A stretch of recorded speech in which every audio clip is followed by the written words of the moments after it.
Resolution multiplication law 1 a power m dot ဆိုတာ multiply နဲ့တူတူပဲ a power m equal to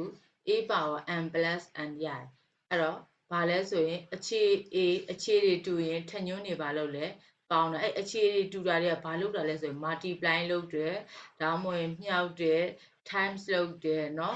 into လုပ်တယ်အဲ့တော့အားလုံးကမြှောက်တာပဲအဲ့တော့အခြေတူကိန်းတွေမြှောက်ရင်ထညွန်းတွေပေါင်းမယ်အခြေတူကိန်းတွေမြှောက်ရင်ထညွန်းတွေပေါင်းတယ်เนาะအဲ့တော့ဒီမှာ7 power 2 dot 7 power 3 equal to ဆိုရင်အခြေတူတဲ့အတွက်ထညွန်းတွေပေါင်းလိုက်တော့7 power 2 plus 3 equal to 7 power 5ဒါ example လေးเนาะအဲ့တော့ p power 4 multiply p power 5 equal to အခြေတူကိန်းတွေ multiply လုပ်တဲ့ဖြစ်တဲ့အတွက် power တွေကဘာဖြစ်လဲ sum လုပ်တယ်ဆိုတော့အဲ့ p power 9အဲ့ဒီချေတို့ကအလွယ်မဲ့ဆိုရင် p7 p က4လုံး p က5လုံးမြှောက်ထားတယ်ပေါင်းလိုက်တော့ p 9လုံးအဲဒီလိုအလွယ်စိတ်နဲ့လှမ်းတွက်လိုက်ရင်လည်းရတယ်เนาะ a power 2 multiply a power 3 multiply a power 4 equal to အဲ့အခြေတူကိန်းတွေဘာလုပ်ထားလဲ multiply လုပ်ထားတော့ a 2လုံး a 3လုံး a 4လုံးအဲ့ပေါင်းရမယ်ဆိုတော့ a ဘယ်နှလုံးဖြစ်သွားလဲအဲဒီလိုအလွယ်ပြောပြီးမှန်ရင်လည်းရတယ်เนาะဘယ်နှလုံးဖြစ်သွားလဲကလေးရေ3ရလေးပေါင်းတော့7 2နဲ့ပေါင်းတော့9 a power 9ရတော့เนาะဆိုရင် law 1လေးကဘာဖြစ်မလဲခြေတူကိန်းတွေမြှောက်ရင်ထညွန်းတွေပေါင်းမယ်ခြေတူကိန်းတွေမြှောက်ရင်ထညွန်းတွေပေါင်းမယ်ခြေတူကိန်းတွေ multiply လုပ်ရင် power တွေက sum တယ်ဒါဆိုရင်အမြောက်ရဲ့ opposite เนาะအမြောက်ရဲ့ opposite ကဘာလဲ divide เนาะ plus yes opposite เนาะ positive ရဲ့ opposite က negative ဖြစ်တယ်လို့ multiply ရဲ့ opposite ကဘာလဲ divide ဆိုတဲ့အခါကျတော့အခြေတူကိန်းတွေစားရင်ထညွန်းတွေဘာလုပ်မလဲနှုတ်မှာပေါ့ကွာဒီမှာအခြေတူကိန်းတွေစားရင်ထညွန်းတွေနှုတ်เนาะအဲ့တော့ example 7 power 5 by 7 power 2 equal to ခြေတူကိန်းတွေစားထညွန်းတွေတော့7 power 5 minus 2 equal to 7 power 3ရဟုတ်လားအခြေတူကိန်းတွေစားရင်ထညွန်းတွေနှုတ်ဒါတို့ဒီချေတို့ကအလွယ်အတွက်မှဆိုလို့ရှိရင်ဘယ်လိုတွေးလဲရလဲခုနှစ်5လုံးနဲ့ခုနှစ်2လုံးနဲ့ခြေတဲ့အခြေတူတို့ဒါမှကြည့်တဲ့နေရာမှာသွားကြအပေါ်မှာကြည့်ရင်ပေါ်မှာကြအောက်မှာကြည့်ရင်အောက်မှာကြတခါလေကြလို့ရှိရင် a power 2 by a power 7ဆိုပါစို့ဒါဆိုရင်ခြေတူကိန်းတွေထညွန်းတွေစားတယ်ဆိုရင် a power ဘာကြလဲ a power 2နဲ့ a power 7အောက်မှာကြည့်အောက်မှာကြဆိုတော့5ဆိုရင်အပေါ်မှာဘာမှမကြရင်1 by a power 5ဆိုပြီးတော့အလွယ်တွက်လို့ရတယ်ဒါပေမဲ့ formula တိုင်းသွားမယ်ဆိုရင်တော့ခြေတူကိန်းတွေစားရင်ထညွန်းတွေနှုတ်မယ်ဟေ့ a power 2 minus 7ဆိုတော့ minus ကကြီးတယ်လေခြေတူကိန်းတွေစားထညွန်းတွေနှုတ်တယ်ဆိုတော့ minus 5เนาะအဲ့တော့ minus 5ဆိုတော့ထညွန်းက minus 5ရင်1 minus တကယ်လို့သာ positive index ပုံစံနဲ့ changes လုပ်ခိုင်းတယ်ဆိုလို့ရှိရင်တို့ကဘာလုပ်ရမလဲဆိုရင်ထညွန်းမှာ minus 5 1 minus ဆိုတော့1 by a power 5ရတယ်အဲ့တော့ formula လေးကဒါပဲเนาะအဲ့တော့ဒီ formula လေးတွေကိုเนาะအရင်ဦးဆုံးသင်တဲ့ဒီ power အခန်းမှာသင်တဲ့ဟာဗာလဲအမင်းက base နဲ့เนาะဘာနဲ့လဲ power ခေါ် index ခေါ်เนาะအတူတူပဲအဲ့ဒါတွေဘာလုပ်ဖို့လိုတယ်ခွဲခြားဖို့လိုတယ်နောက်တစ်ခါအဲ့တော့ power ပေါ်မှာ0ဆိုရင်သူ့ရဲ့ values ကဘာရလဲ1ရတယ်မြည်ဒီကိန်းကိုမဆိုထညွန်းတုံညာတင်လဲရင်1ရသည်ဒါကတော့ဗမာလုံးမှတ်တာပါเนาะဟုတ်ပြီအဲ့တော့ a power 0 equal to 1ရတယ်နောက်ထပ် law တစ်ခုကဘာဖြစ်လဲထညွန်းချင်းမြောက်အဲ့တော့ a power m the whole power m ဒီကောင်လဲ power ထညွန်းဒီကောင်လဲ power ထညွန်းပဲအဲ့တော့ထညွန်းရင်မြောက်ဆိုတော့ a power n m ရတယ်နော်နောက်တစ်ခါနောက်ထပ် law တစ်ခုကပါလဲroot 2နော်အဲ့တော့ square root ဖြုတ်ရင်ထညွန်း 1/2 ဒါထညွန်း 1/2 ဒီပါလဲ square root အဲ့တော့ square root ဖြုတ်တော့2 power 1/2ဒါဆိုရင်ကျု root အဲ့တော့3ထပ်က root ထဲဝင်နေပါလဲကျု root နော်ကျု root ဆိုရင်ပါလဲ2 power 1/3ဒါဆိုရင်ဒီချေတို့ကကျု root ကျု root a ဆိုရင်ဘာဖြစ်မလဲ a power 1/3ပေါ့အဲ့မြတ်မတာမှာ square root ဖြုတ်ရင် 1/2 ကျု root ဖြုတ်ရင် 1/3 4 ဖြုတ်ရင် 1/4 ဘာ1/4ထညွန်းနော်ဒါဆိုဒီကောင်တွေပြန်ပြီးတော့ root ပြန်တင်ဒီလိုပြန်သွားတယ်သင်္ချာဆိုအမြဲတမ်းအပြန်လာမယ်ဟုတ်ပြီအခုသင်လိုက်တဲ့ law လေးကရမယ်နော်ကဲရပြီဆိုလို့ရှိရင်ဒါလေးကိုကျွမ်းချင်းမှတ်မိပြီရပြီဆိုရင်ဒီချေတို့ကနော်ဘာလုပ်မလဲဆိုလို့ရှိရင် exercise 10.3 လေးကိုတွက်လို့ရတယ်နော်အဲ့တော့ exercise 10.3 လေးကိုသွားကြမယ်နော်အဲ့တော့ teacher ရဲ့ အဲ့တော့ HB ဆိုတာလက်တော်လေးကအရင်ကောင်းတယ်ပဲဖြစ်လာတီရှယ်မလုပ်တာမသိအဲ့လိုမျိုးအန်တာခေါက်လိုက်နောက်တစ်စလိုက်ကိုတန်းမသွားဘူးအဲ့လိုမျိုးရက်လိုက်ပြီးတော့မှကိုသွားခြင်းတဲ့အားကိုပြန်ပြီးတော့ screen share ရတယ်နော်အဲ့လို screen share လိုက်တော့မှနောက်တစ်စလိုက်ကိုသွားတာအဲ့ဆိုရင်တို့က exercise 10.3 or 10.4 ဘာလို့လို့ရပြီလဲတွက်လို့ရတယ်တခါတည်းတွက်လိုက်မယ်နော်ဆိုတော့ဒီချက် view ချဲလိုက် okay နော်ရပါတယ်အများသေး annotate ယူတာရယ်ဟိုဖြစ်တာရယ်နဲ့ဒီဟာပဲပြန်ရခုနကတော့သွားတဲ့ဟာ stop share ပြန်လုပ်အောင်နော်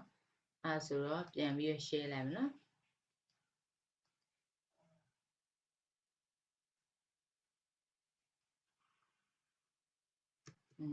ခုမှပဲရပါတယ်နော်ဆိုတော့ခါကျ exercise 10.3 က simplify the following တဲ့နော် simplify ဆိုတာရှင်းပါတဲ့နော်ရှင်းသောပုံစံနဲ့ပြောတာအဲ့တော့အောက်ပါလို့ရှင်းပါပေါ့အဲ့ number 1 number 1လေးရပါတယ်လေကိုကတင်ချတွက်လို့ရှိရင်အခုမှတာဟုတ်သမီးတို့ကစတွက်တာဆိုတော့ဘာလို့လဲဆိုတော့နှုတ်ကနေပြီးတော့ဆိုပြီးတော့မေးခွန်းကူတာနှုတ်ကနေဆိုပြီးရုပ်သားဆိုရင်တွက်လာနော်အဲ့တော့ပါဇက်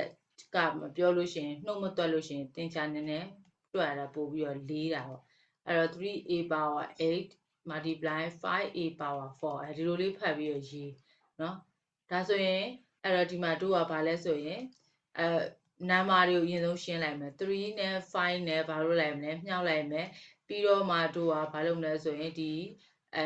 မတိကိန်းတွေကိုနော်မတိကိန်းတွေကိုရှင်းမယ်အခြေတူကိန်းတွေမြောက်ထညွန်းတွေပေါင်းတယ်ဒီလိုသွားမယ်နော်ဆိုတော့ခါကြတော့အဲ့တော့3နဲ့5နဲ့ multiply ဆိုတော့15 a က8လုံး a က4လုံးအခြေတူကိန်းတွေမြောက်ထညွန်းပေါင်းတယ်8နဲ့4နဲ့ပေါင်းတော့ a power 8 plus 4ပြန်နောက်တစ်ဆင့်ကျမှ 15a power 12ဒီလိုရေးလဲရတယ်ဒါမှမဟုတ်မင်းကရလို့ဆိုပြီးတော့เนาะဒီဟာမဖော်ပြပဲနဲ့တစ်စင်နဲ့ပဲနော်အလွယ်ခုနဒီချက်ပြောအလွယ်နည်းလေးပေါ့နော်ကိုယ်စိတ်ထဲမှာတော့အခြေတူကိန်းတွေမြောက်ထင်းရောသိရမယ် a 8လုံး a 4လုံးပေါင်းလိုက်တော့ a 12လုံးဘာဖြစ်လို့လဲအခြေတူကိန်းတွေမြောက်လို့ထင်းညွန်းတွေပေါင်းဒီလိုတန်းတွက်ရင်လည်းလွယ်ပါတယ်ကွာနော်ဆိုတော့ကမှ1ပြီးပါပြီအဲ့တော့2ဆိုလို့ရှိရင်ဒီမှာ x power 4 y power 3 multiply x power 5 y power 4 x ကဘယ်နှလုံးလဲ4လုံး5လုံးဆိုတော့ x power 9နောက်က y ဘယ်နှလုံးလဲ y 3လုံး y 4လုံးဆိုတော့ y power 7 equal to ဆိုပြီးဒီတိုင်းလေးတွက်ပတ်လို့ခက်လားဘာမှမခက်ဘူး number 3 a power 4 b power 3 multiply a power 10 b power 9ဆိုတော့ခါကျ a ရဘယ်နှလုံးလဲ a 4လုံး a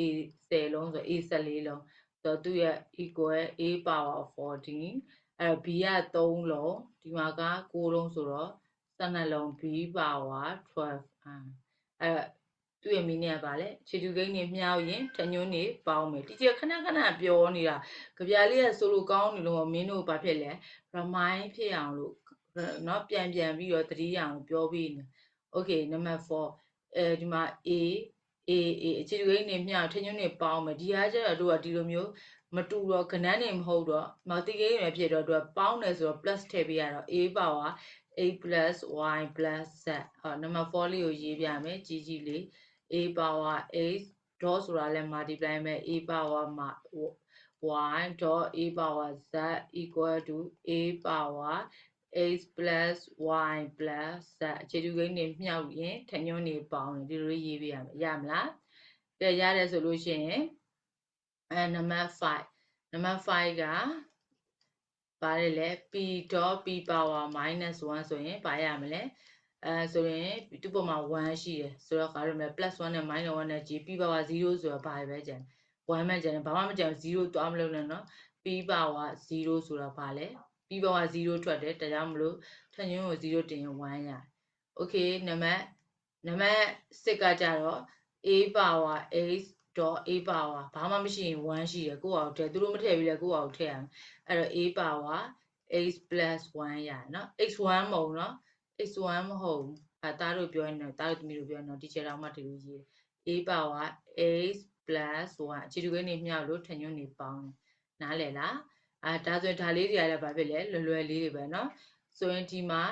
ကဏ္ဍနည်းနည်းခက်မဲ့တင်တဲ့ဟာလေးနံပါတ်9လေးချက်ကြည့်လိုက် a power 3/2 dot a power minus 1 by 2 ဆိုရင်အခြေလူကိန်းတွေမြောက်ထညွန်းတွေပေါင်းမယ်ဆိုတော့ a power 3 by 2 plus ဒီမှာ minus 1 by 2 minus ပိုင်းရင်ခွင်းခတ်ပြီးရေးပြရမယ် minus ပိုင်းရင်ခွင်းခတ်ပြီးရေး minus ပိုင်းရင်ခွင်းခတ်ပြီးရေးပြရမယ်ဆိုတော့ခါကျတော့ဘာရမလဲ a power ပိုင်းကြီးက2ပြီးသားเนาะဆိုတော့နှုတ်ရမယ်3 by 2 minus 1 by 2ဖြစ်မယ်အဲ့တော့ a power 3တဲ့1နှုတ်တော့2ကျန်တယ်2 by 2 2 by 2ဆိုတာ a power 1ပဲ a power 1ဆိုတာ a ပဲလေเนาะဒီလိုမျိုးလေးတွေရှင်းပေးလိုက်ရင်ဒါဆိုရသွားဒါက 10.3 10.4 ကကြာဘာလုပ်တာလဲ divide လုပ်တာเนาะ simplify the following given your answer with positive exponent ဆိုပါလဲအပေါင်းထညွန်းပုံစံနဲ့ပြောင်းပါ number 1 10 power 12 10 power 5ဆိုပါရတယ်ခြေလူရင်းနေစရင်ထညွန်းနေနှုတ်မယ်10 power 12 minus 5စနစ်ထဲက9နှုတ်လိုက်အဲ့တော့အပေါ်မှာကြည့်ရင်ပေါ်မှာကျန်ဆိုတော့10 power ပါကျန်လဲ7ကျန်တယ်အန်လဲအဲ့တိုင်းပဲသူ့ပေါ်ဘာမှမရှိရင်1ရှိတယ်ခြေလိုက်မယ်1နဲ့8နဲ့ခြေလိုက်တော့အပေါ်မှာကြည့်ရင်ပေါ်မှာကျန်အန် power 7เนาะလွယ်လေး12နဲ့16နဲ့ဘာကျန်လဲ p power 14ကျန်တာပေါ့ဟုတ်လား14မဟုတ်4เนาะ